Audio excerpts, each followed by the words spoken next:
Hey everybody. So, I thought it'd be a good opportunity with Disney California Adventure's 20th anniversary coming up on February 8th to kind of touch upon what I feel Disney could do or should do in regards to improving the park. Now, I am an advocate for California Adventure. I absolutely love this park. It's been an underdog since day one. I've been rooting for it since day one. And really, we've watched it kind of evolve and grow. And it's become a really, really solid, second gate park. It really has. And in this video, we're just going to talk a little bit about what the park can do going forward to get even better. So these are some of my ideas. And I want you to comment below with some of your ideas as to how you feel Disney can improve, the park going forward. Number one. I want them to kind of look at Pixar Pier. And this isn't really like an issue that just kind of arose. This has kind of been a problem with that area since day one, and that's sightlines.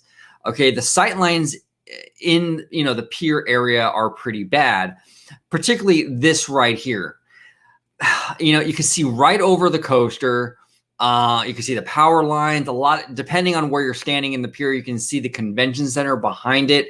I really want Disney to address this sightline issue, whether it be the Imagineers putting up a facade, like a cliffside facade to make it look like there's a cliff rock work behind it or something to block out that outside world. Now, this was a major design flaw with the DCA 1.0 in 2001. They shouldn't have built a coaster that you can literally see through as the acting berm of the park. That was a huge mistake. Okay, it really was. But you know what? Now we have an opportunity to go in there and fix it. That's one big issue for me personally that I really want to see them address. Now, Pixar Pier itself, I know this is an unpopular opinion, okay, but I don't think it's the worst thing ever. I really don't. There's a lot of areas that actually were plussed and improved from the former iteration of the land. And a lot of the stuff that we got with Pixar Pier actually looks a lot like the Toyville Trolley Park in Tokyo, okay? There's not a whole lot of difference. A lot of the architecture and everything was like almost directly lifted from Tokyo. Okay, a lot of it looks really, really good, but there are elements of the pier that didn't work for me. One of those things is the Incredicoaster. Okay, first of all, I think it was done. This is where the budget, I feel, completely fell out for Pixar Pier. The effects look really bad. Okay, to be completely honest, the effects look really bad, and just the whole premise of the attraction, I think, is kind of corny and kind of silly. I understand they wanted to use the Incredibles because of the upcoming Incredibles 2 movie. They wanted that synergy. I understand that. But I think there were other ways they could have gone about, incorporating it into this attraction. One way that I would go in there and improve it would be, keep the Incredibles theme, but kind of go the strongman carnival route with the Incredibles. Like that strongman carnival vibe, and really lean on the carnival boardwalk feeling and use the Incredibles to kind of tell that story. It's very similar, to what they did with Toy Story Midway Mania, where it was the Toy Story characters, but they were very much in that Midway world, right? That Midway environment. That's what I want to see them do with the Incredicoaster. Okay, really lean on that carnival boardwalk. I don't feel like it does that enough at all.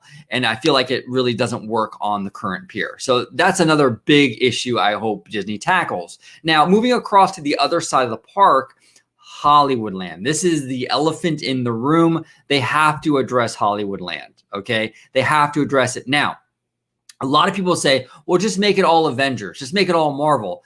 I love Marvel. I absolutely love Marvel, but I do not want Hollywoodland to completely be Marvel. Okay, if they were to do that, DCA would essentially be basically just two brands. It would be Marvel and Pixar. I mean, even as of right now, once they open the Avengers campus, you're kind of already seeing that. It really basically is the majority of the park seems to be Marvel and Pixar, even without Hollywoodland becoming Marvel, right? I want to see Hollywoodland get a more diversified set of IP. Okay. I don't want to see Marvel in Hollywoodland. I don't want to see Pixar. I want them to go in there with completely fresh IP and do something different. Now, I love the Muppets. I would love to see like a great Muppet movie ride, an elaborate dark ride with all the various, classic films, told, those stories told through the eyes of Muppets. I think would be amazing. I would love that. I would love that to go in Hollywoodland. Something like that, maybe something with like Mickey, Donald, and Goofy, or whatever. Just give us something that's not Pixar and not Marvel in Hollywoodland. Now, I don't mind if the Avengers campus kind of encroaches a little bit into Hollywoodland, like if it took over, say the Hyperion Theater, for instance. That's fine, but I just don't want the entire land to just completely be taken over by Marvel. I think that would be a detriment to the park overall.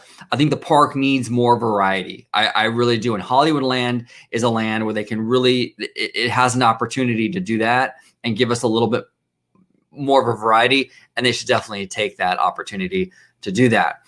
Now, another thing that I really want them to do with DCA, and I don't even really care what land it goes in or really, I just basically, I just want a really impressive, high quality, high budget family dark ride, right? That's all I want. Like a Mystic Manor or something really, really cool. A big family, elaborate dark ride that DCA can call its own. Disneyland across the way has so many of these elaborate dark rides. DCA needs at least one or two that it can call its own. And I think that that's something that it really is lacking. Something that doesn't have a lot of thrills or scare factor to it. Something that's just really impressive where the whole family can go on it and just enjoy it. So like I said, it can be like Mystic Manor, which I would love, something like that. But it could be anything really. It doesn't really matter the theme, but I just want it to be something that's really just an impressive family ride. We need more of that kind of thing at DCA. It's sorely lacking in this park. And the last thing I wanted to kind of touch upon too was the Avengers e-ticket. I know that right now it's on hold because of the whole shutdown situation. I hope they move forward with the plans for that ride. The one that they promised us at the D23 Expo. Now, I'm pretty confident that we are going to get that ride just because the MCU is just a giant bag of money for Disney. And I can't imagine them like kind of abandoning an Avengers ride. I think there's a lot of money there to be made for Disney. Again, it's a business, and that's the perspective that these executives are looking through. And I think that, they would be really foolish to abandon the Avengers ride. So I do think we're eventually going to get it. But I hope it's the same exact ride that they promised us, though, because that looked really, really awesome. What they promised us at the expo looked incredible. So I'm hoping we get it. I'm cautiously optimistic that we will, though, just because of the brand, because of the IP that's attached to it. I feel it's pretty safe. But what do you guys think about DCA's 20th anniversary and beyond? What should Disney do with the park to improve it going forward? What are your blue sky, what are your blue sky ideas, or what are your feelings on what they should remove or add? What are your thoughts on this? I would love to hear from you guys. Thank you all so much for watching. And as always, have an adventurous day. Bye-bye.